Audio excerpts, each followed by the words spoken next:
وَلْتَكُن مِّنكُمْ أُمَّةٌ يَدْعُونَ إِلَى الْخَيْرِ وَيَأْمُرُونَ بِالْمَعْرُوفِ وَيَنْهَوْنَ عَنِ الْمُنكَرِ وَأُولَٰئِكَ هُمُ الْمُفْلِحُونَ. Assalamualaikum warahmatullahi wabarakatuh.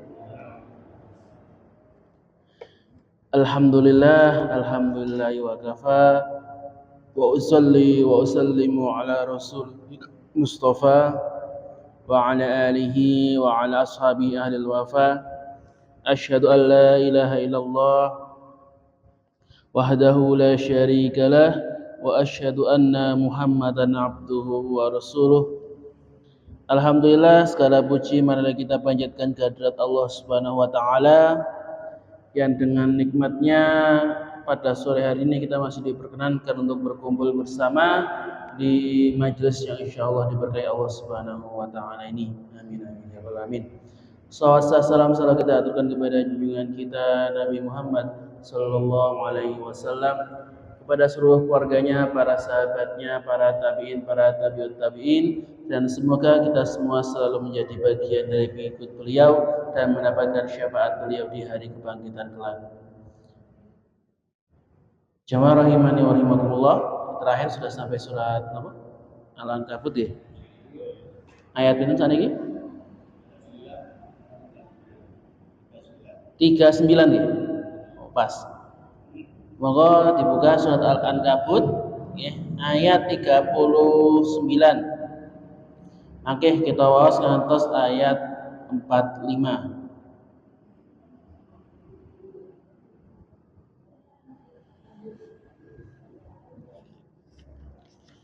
Sampun kemangke nggih. Al-Ankabut ayat 39. Mau kita milih sareng-sareng akan bacaan Al-Fatihah. A'udzu billahi minasy syaithanir rajim. Bismillahirrahmanirrahim. Alhamdulillahi rabbil alamin. Ar-Rahmanir Rahim. Maliki yaumiddin. Iyyaka na'budu wa iyyaka nasta'in. Ihdinas siratal mustaqim. Siratal ladzina an'amta 'alaihim ghairil maghdubi 'alaihim waladdallin. Amin. Wa qaruna wa fir'auna wa haman wa laqad ja'ahum Musa bil bayyinati fastakbaru fil ardi wa ma kanu sabiqin.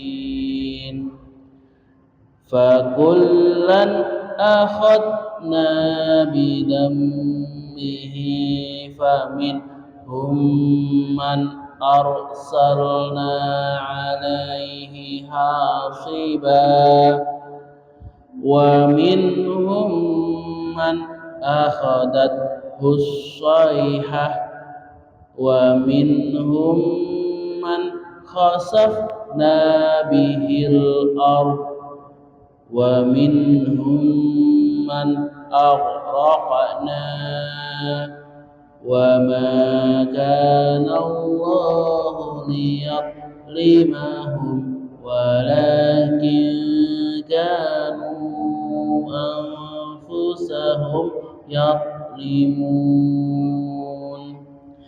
Mathalul ladina ittakhadhu min dunillahi awliya'a kamathalil ankabut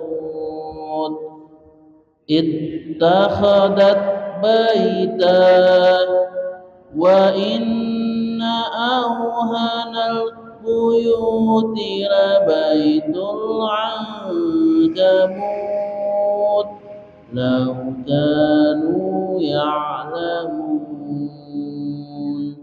innallaha ya'lamu ma yad'una min dunihi min syai' wa huwal azizul hakim wa tilkal amsalu nadribuha linnas wa ma ya'qiluha illal alimun khalaqallahu samawati wal arda bil haqq inna fi dzalika laayatan lil mu'minin utlu ma uhiya ilaika minal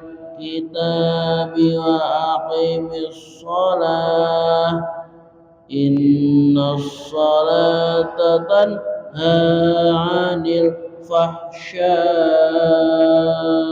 wal munkar wala dzikrullahi akbar wallahu ya'lamu ma tasna'un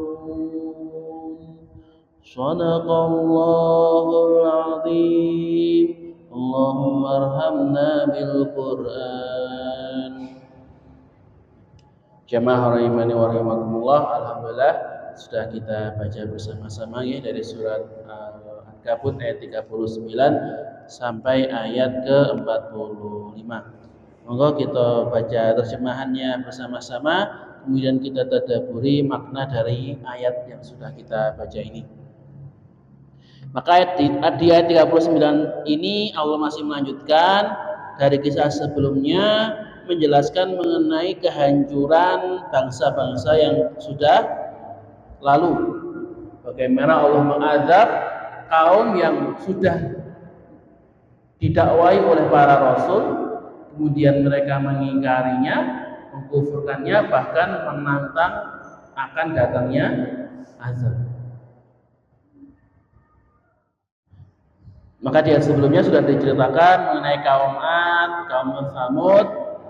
Kemudian di ayat ini Allah melanjutkan wa Qarun wa Fir'aun wa Haman, dan juga Qarun, Fir'aun dan Haman. Ini contoh-contoh kaum atau orang yang dihancurkan oleh Allah karena kekafiran mereka. Kalau Qarun itu karena kesombongan dia, sudah dikasih rezeki banyak tapi tidak mau bersyukur, bahkan mengatakan bahwa harta itu bukan dari Allah tapi dari usahanya sendiri. Walaqad ja'ahum Musa, maka telah datang kepada mereka Nabi Musa bil bayyinat, dengan membawa keterangan yang nyata. Maka kaum-kaum yang terdahulu itu sebelum dihukum oleh Allah pasti akan datang Rasul atau Nabi yang membawa petunjuk yang jelas.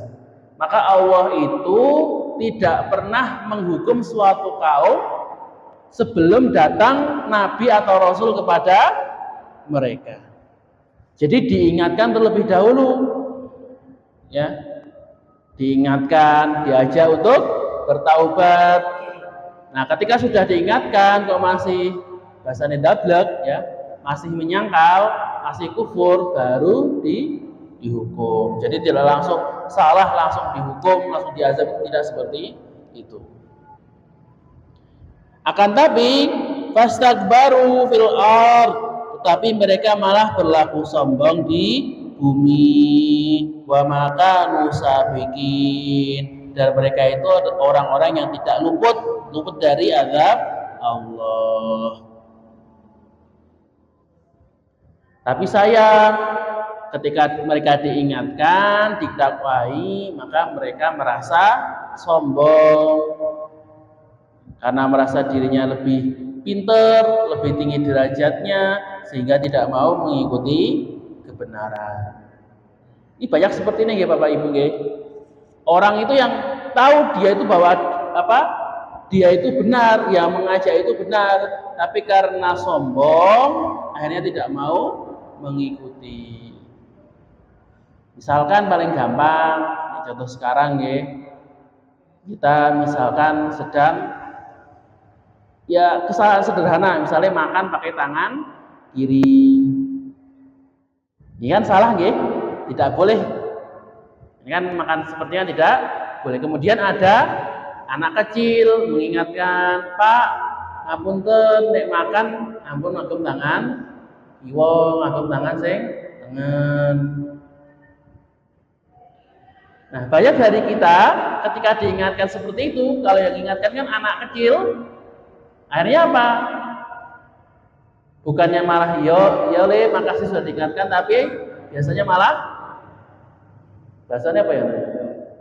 Dampar malah dibalas dengan perkataan yang tidak enak. Oh cah cilik kok malah sosok ngetke wae. Burung duwe ilmu segala macam, sok-sok mengingatkan. Padahal dia itu tahu dah bahwa dia itu salah, tapi karena gengsi diingatkan anak kecil, karena sombong, ya, kok nggak mau kok merasa seakan-akan dia itu derajatnya di bawah anak kecil, akhirnya tadi bukannya malah oke, terima kasih, mengikuti nasihat yang diberikan, tapi malah membantah. Nah, ini contoh sederhananya seperti itu. Nanti ketika di kasus lain banyak ya, kan kayak Abu Jahal, Abu Lahab, itu tahu sebenarnya mereka tahu bahwa Muhammad itu ajarannya benar, Nabi Muhammad itu ajarannya benar. Nabi Muhammad tidak pernah berbohong, orang yang paling bisa dipercaya, mereka tahu. Jadi apa yang Al-Qur'an adalah kalimat Allah itu mereka tahu. Tapi apa yang menghalangi mereka dari memasuki agama Islam?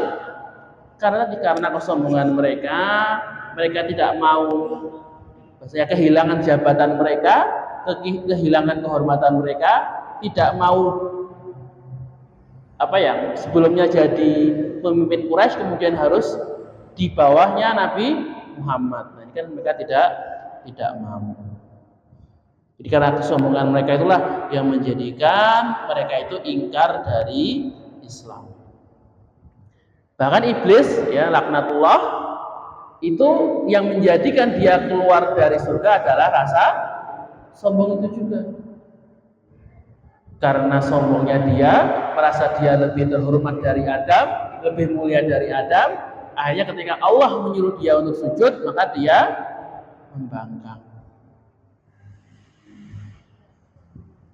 Inilah kenapa kalau dalam Islam Rasulullah menegaskan bahwa hati-hatilah dengan sikap sombong. Karena dengan sombong itu orang bisa tersesat, ya, bisa bahkan menjebloskan dia ke dalam neraka. Ayat selanjutnya, fakullan, maka masing-masing mereka itu akhadna bidambihi, kami azab karena dosanya. Maka orang-orang yang kafir, yang membangkang itu semuanya diazab oleh Allah, dan azabnya itu sesuai dengan kadar dosa. Maka Allah itu maha adil ya. Allah itu maha adil, ketika memberikan hukuman itu sesuai dengan derajat kesalahannya, tidak pernah kurang ataupun tidak pernah berlebih. Faminhum man arsalna alaihi hasiba, maka di antara mereka ada yang kami timpakan atas mereka hujan batu kerikil. Maka ini contohnya adalah di kasusnya kaum Ad, karena mereka mengatakan bahwa kaum kamilah yang paling kuat, tidak ada yang lebih kuat daripada kami. Karena mereka menyombongkan kekuatan mereka, akhirnya Allah menurunkan di atas mereka angin yang dingin, yang kuat, yang sangat kencang. Yang angin itu membawa kerikil-kerikil yang menghancurkan mereka.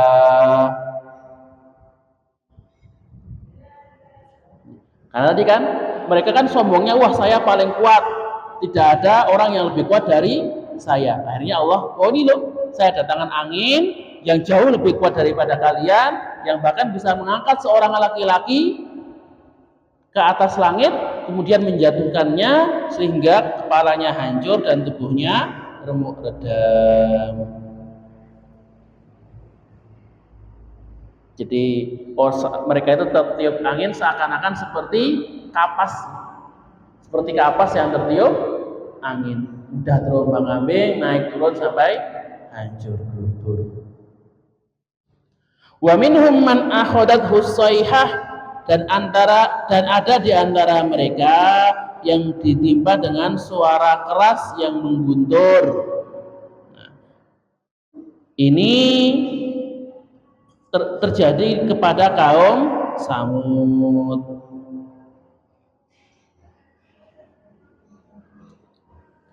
Maka kaum Samud ini kan kesalahannya adalah mereka itu kan ketika mengingkari kaum Nabi Soleh, kemudian membunuh unta yang lahir dari batu yang menjadi mukjizatnya Nabi Soleh, sehingga mereka itu tetap dalam kekafirannya dan bertahan di dalam kemaksiatan mereka, bahkan mengancam untuk mengusir Nabiullah Soleh dan pengikutnya. Sehingga soihah itu seperti suara yang mengguntur, suara yang sangat keras, itu menghancurkan mereka dan menghilangkan kekuatan ucapan mereka. Karena kan mereka tadi membantahnya dengan ucapan, dengan perkataan. Akhirnya Allah turunkan azab dalam bentuk suara yang keras juga. Wa minhum man khasafna bihil ard, dan ada yang kami benamkan ke dalam bumi. Maka ini merujuk kepada Qarun, yang dia itu orang yang sangat sombong, yang penuh dengan rasa tinggi diri, tinggi hati, yang menyombongkan dirinya, yang berpikir bahwa dia itu lebih baik daripada orang lain, berpikir bahwa dia itu yang derajatnya paling tinggi karena punya uang paling banyak. Maka sebagai azab Allah benamkan dia ke dalam bumi, karena dia merasa dirinya paling tinggi, Allah jadikan dia itu berada di tempat yang paling rendah. Jadi tidak hanya sudah di atas tanah, tapi sampai di dalamnya. Maka Allah tenggelamkan dia bersama dengan hartanya semuanya. Wa minhum man aghraqna, dan ada yang pula kami tenggelamkan, merujuk kepada kaum Fir'aun dan kaum Nabi Nuh. Kalau kaum Fir'aun yang Allah tenggelamkan di Laut Merah, kaum Nabi Nuh Allah tenggelamkan di banjir ketika banjir bandang itu datang. Wa ma kana Allahu liyudlimahum, dan Allah itu sama sekali tidak mendolimi mereka, walakin kanu anfusahum yadlimun, akan tetapi mereka lah yang mendolimi diri mereka sendiri. Jadi ketika Allah itu memberikan azab, itu bukan berarti Allah mendolimi kita, menyiksa kita. Wah, Allah kok memberikan siksaan, berarti kan Allah zalim tuh, hambanya kok malah disiksa, dikasih hukuman. Maka bukan seperti itu. Ketika Allah memberikan siksa, mendatangkan azab, maka azab itu datang karena kesalahan kita sendiri. Jadi bukan karena Allah ingin kita disiksa, tapi karena kita salah, karena kita berbuat maksiat, karena kita melanggar perintah Allah, akhirnya Allah akan menurunkan siksaannya, Allah akan menurunkan balasannya. Malah kalau Allah tidak memberikan hukuman, berarti Allah tidak adil. Sama seperti misalkan seorang guru, ada murid yang baik, ada murid yang nakal. Kalau murid yang baik harus dikasih hadiah, dikasih reward, ya, entah dikasih nilai yang bagus, apa dikasih makanan misalkan, atau dikasih refreshing misalkan. Tapi kalau murid yang nakal, ya harus dihukum, tidak boleh dibiarkan saja. Kalau misalnya kalau murid nakal tidak dihukum, berarti tidak adil sama murid yang baik. Percuma dong dia berbuat kebaikan, kok berbuat baik, hasilnya kok antara berbuat baik sama berbuat buruk kok hasilnya sama saja.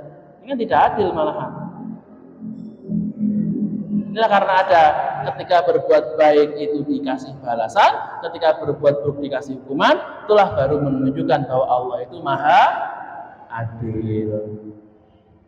Inilah juga balasan kepada orang-orang yang mengatakan katanya Allah maha penyayang. Kenapa kok Allah itu mendatangkan bencana? Kenapa Allah itu mendatangkan penyakit?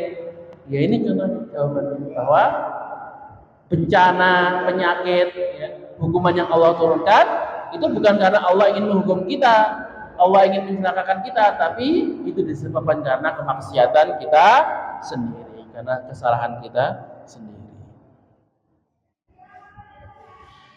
Kemudian ada yang 41, Allah berfirman, "Matsalul ladzi", perumpamaan orang-orang yang ittakhadu min dunillah, yang mengambil selain Allah auliya sebagai seorang pelindung, kamatsalil ankabut, seperti laba ittakhadat baita, yang membuat rumah. Wa inna auhanal buyut, dan sungguh rumah yang paling lemah itu labaitul ankabut, adalah rumah laba. Lau kanu ya'lamun, sekiranya mereka mengetahui. Maka di sini Allah mendeskripsikan orang-orang yang musyrik, yang menjadikan sesembahan selain Allah, yang menjadikan makhluk selain Allah sebagai aulia, sebagai penolong, sebagai tempat bergantung. Maka perbuatan mereka itu seperti rumah laba-laba. Kita tahu ya bahwa rumah laba-laba itu sangat lemah dan ringkih. Jadi bergantung, ketika orang kafir itu bergantung kepada Tuhan mereka, itu seperti kita bergantung kepada tali rumah laba-laba. Laba-laba itu kan saking ringkihnya, ketiup angin saja sudah lepas ya. Kita pegang sedikit saja sudah hancur. Ini menunjukkan bagaimana lemahnya perlindungan Tuhan mereka. Bahwa mereka itu yang Tuhan yang mereka sembah itu, yang zat-zat selain Allah, sekutu selain Allah, itu tidak bisa melindungi mereka sama sekali, tidak bisa menjadi pegangan dan tanggungan bagi penyembahnya. Seperti rumah laba-laba itu tidak bisa menjadi pegangan kita. Maka ini berbeda dengan orang yang beriman. Maka kalau orang beriman itu seperti berpegang kepada tali yang kokoh, yang tidak akan pernah putus. Seperti firman Allah surat Al-Baqarah, nggih, la ikraha fiddin, qad tabayyana ar-rusydu minal ghayy, bahwa telah jelas perbedaan antara kebenaran dan kesesatan. Faman yakfur bit-taghuti wa yu'min billahi faqad istamsaka bil urwatil wuthqa. Maka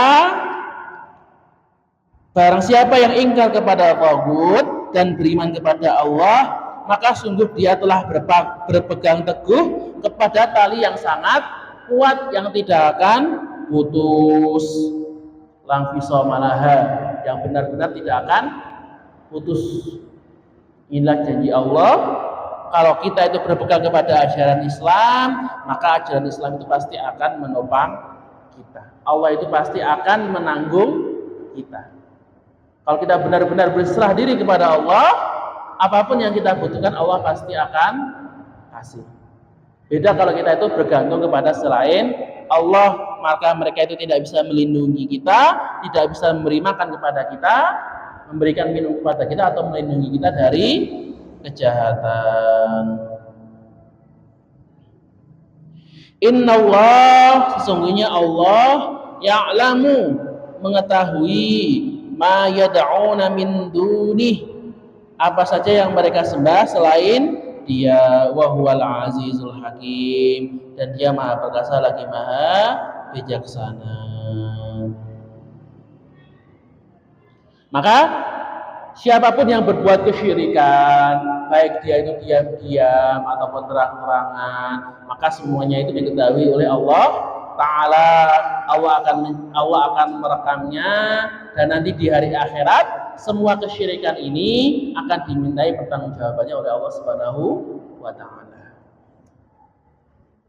Ada orang yang kafir itu kafir yang terang-terangan, seperti kafirnya kaum kafir Quraisy. Tapi ada juga orang yang kafirnya itu diam, seperti kafirnya kaum munafik, yang mereka itu lahirnya beriman tapi hatinya masih kafir. Maka orang-orang yang seperti ini Allah tahu siapa yang benar-benar beriman, siapa yang hatinya itu belum mau beriman, masih jatuh di dalam kekafiran. Maka nanti di hari kiamat kelak akan dibalas oleh Allah.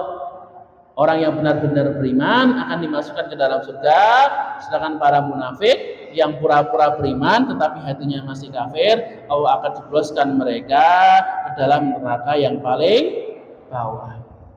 Innal munafiqina wal kafirina fit darkil asfali minan nar. Sungguhnya orang-orang munafik dan orang-orang kafir itu berada di dalam kerak yang paling dalam. Jadi sudah di dalam kerak paling dalam lagi ya, di dalam neraka. Jadi benar-benar di tempat yang paling hina. Watilkal amsal, dan itulah perumpamaan-perumpamaan, nadribuha linnas, yang kami buat untuk manusia. Wa ma ya'qiluha, dan tidak ada yang memahaminya illal alimun, kecuali orang mereka yang berilmu.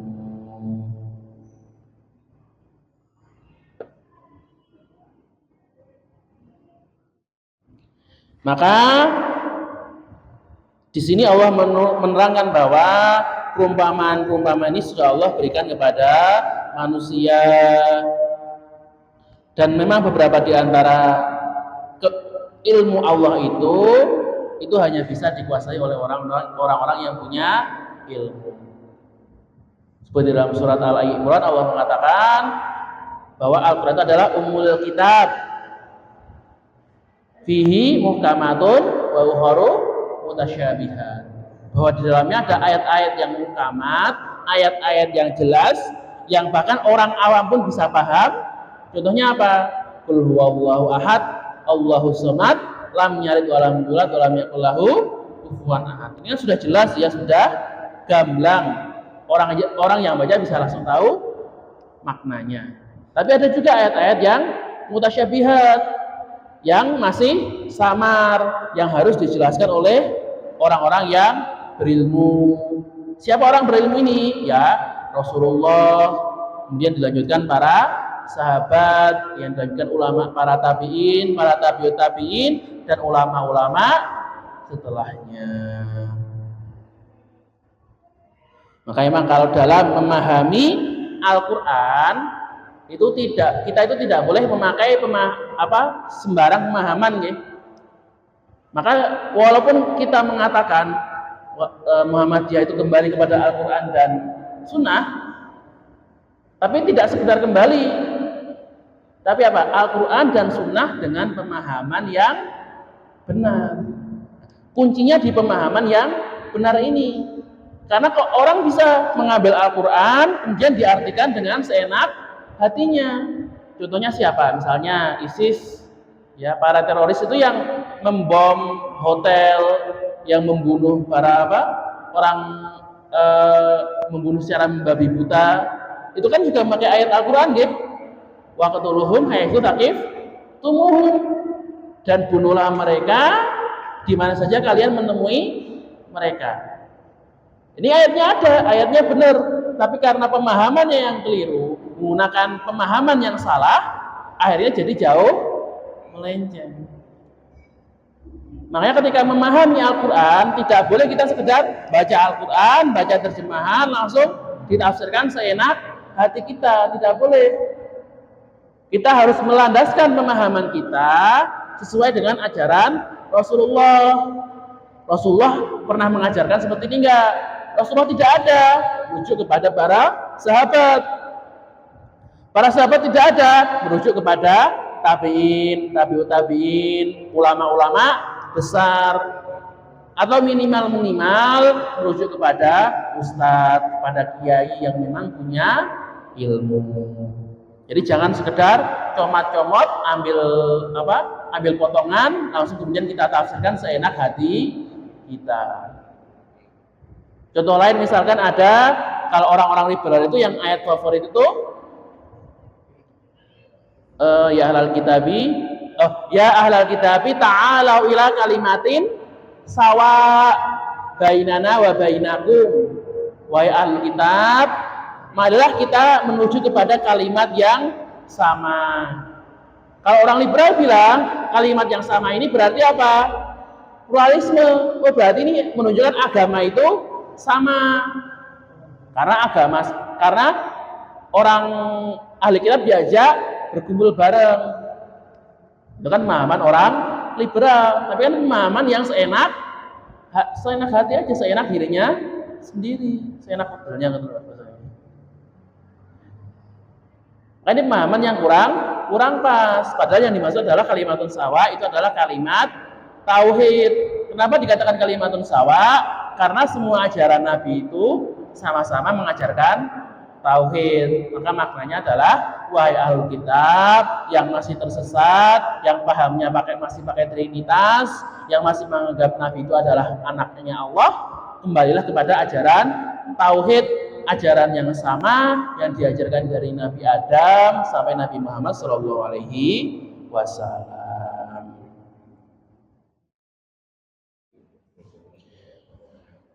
Kemudian Allah berfirman ayat 44, khalaqallahu samawati wal ard, maka Allah itu menciptakan langit dan bumi bil haq, dengan baik.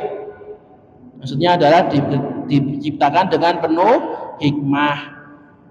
Inna fi dzalika laayatan lil mu'minin. Dan ini pasti terdapat tanda-tanda kebesaran bagi orang-orang yang beriman. Maka ketika Allah menciptakan dunia ini itu ada maknanya, ada manfaatnya. Semua yang ada di bumi ini punya tujuan masing-masing. Tidak ada yang Allah ciptakan sia-sia. Maka kalau ada orang yang mengatakan, wah ditubuhkan katanya Allah tidak pernah menciptakan sesuatu sia-sia. Kan di organ itu kan banyak katanya organ yang bahasanya organ tidak berfungsi, gitu. Jadi yang maksudnya organ tidak berfungsi itu ketika organ kalau diambil itu tidak berpengaruh apa-apa terhadap kehidupan kita. Contohnya apa? Usus buntu misalnya, atau kelenjar. Apa itu kalau di otak itu ada namanya, saya lupa namanya. Ada beberapa gitu. Tapi ternyata organ-organ ini yang katanya tidak berfungsi itu bukan tidak ada fungsinya, tapi ternyata kita saja yang belum tahu fungsinya.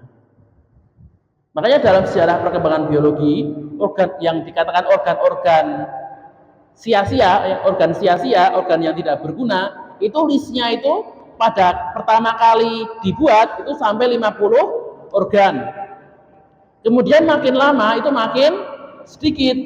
Karena apa? Karena fungsinya itu mulai diketahui, mulai ditemukan. Artinya apa? Bahwa organ ini bukan berarti tidak berfungsi. Cuma kita yang belum tahu fungsinya. Sama di dunia ini itu seperti juga.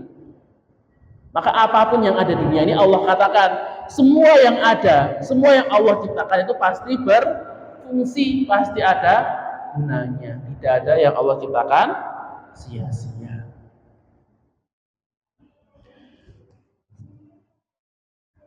Kemudian di ayat selanjutnya, utlu, bacalah ma'uhiya ilaik, yaitu apa yang telah diwahyukan kepadamu, yaitu berupa Al-Quran, minal kitab, dari kitab, wa aqimus sholah, maka dan laksanakanlah sholat.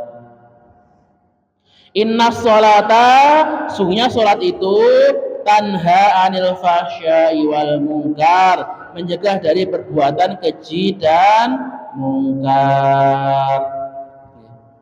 Bahwa yang namanya sholat itu kalau memang benar-benar dikerjakan itu pasti akan menghindarkan kita dari perbuatan keji dan mungkar.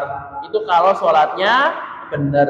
Makanya kalau ada orang kok masih STMJ itu terus dipakai sholat terus maksiat jalan, berarti ini sholatnya masih perlu diperbaiki. Oh, bisa jadi sholatnya kurang khusyuk. Oh, pas sholatnya mungkin ada gerakannya yang kurang sesuai. Oh, sholatnya mungkin kecepatan, tidak tumanina. Insya Allah kalau kita memperbagus sholat kita, menghusyukkan sholat kita membenarkan sholat kita, Allah menjanjikan Allah pasti akan menghalangi kita dari perbuatan keji dan mungkar. Kalau kita itu sholatnya memang benar, pasti akan malas untuk berbuat maksiat, malas untuk kalau diajak main nomor itu pasti malas ataupun berbuat kemaksiatan yang lain. Wala dzikrullahi akbar, dan sholat ini adalah zikir yang paling besar, ibadah yang paling agung. Makanya kalau dalam hisab nanti sholat ini hisabnya paling awal. Kalau sholatnya benar, insya Allah semua amalannya itu benar. Tapi kalau sholatnya itu masih gak benar, maka amalannya itu masih bisa dipertanyakan. Wallahu ya'lamu ma tasna'un, dan Allah itu mengetahui segala apa yang kamu kerjakan. Jamaah rahimani wa rahimakumullah. Alhamdulillah sudah kita selesai pembahasan untuk pada sore hari ini. Mengingatkan sekali lagi bahwa tapi di ayat terakhir ini Allah mengingatkan kepada kita untuk memperbagus sholat kita, menjaga sholat kita. Ketika kita menjaga sholat kita, insya Allah Allah akan membantu kita untuk menjaga hati dan diri kita dari perbuatan keji dan kemungkaran. Ini sudah janji Allah, dan janji Allah itu pasti benar. Allah tidak akan pernah mengingkari janjinya. Maka sebelum saya tutup, mengingatkan kembali untuk bapak-bapak ibu sekalian, besok pagi insya Allah ada acara pawai bersama di Sukoharjo. Nanti startnya itu mulai di Al-Huda, berjalan lewat pasar, nanti sampai di SMK. Kalau jamaah yang berkenan bisa ikut ikut pawainya, ikut jalannya, atau kalau tidak ya ikut nonton di pinggir jalannya. Yang penting bagaimana ikut berpartisipasi meramaikan kegiatan masyarakatan kita. Ya, karena kan kalau bukan kita, siapa lagi yang akan meramaikan? Yang di hari Ahadnya ada pengajian akbar dengan Ustadz Abdul Putih, dan di hari Seninnya ada upacara bersama di lapangan Pagersari. Aku kali hada, jika ada salah kata maka datangnya dari saya sendiri, dan jika ada kebenaran maka datangnya dari Allah Subhanahu wa taala. Billahi hidayah wa ridha wal inayah. Nun wal qalam wa ma yasturun fastabiqul khairat. Assalamualaikum warahmatullahi wabarakatuh. Subhana rabbika rabbil izzati amma yasifun wa salamun 'alal mursalin. والحمد لله رب العالمين. صدق الله العظيم.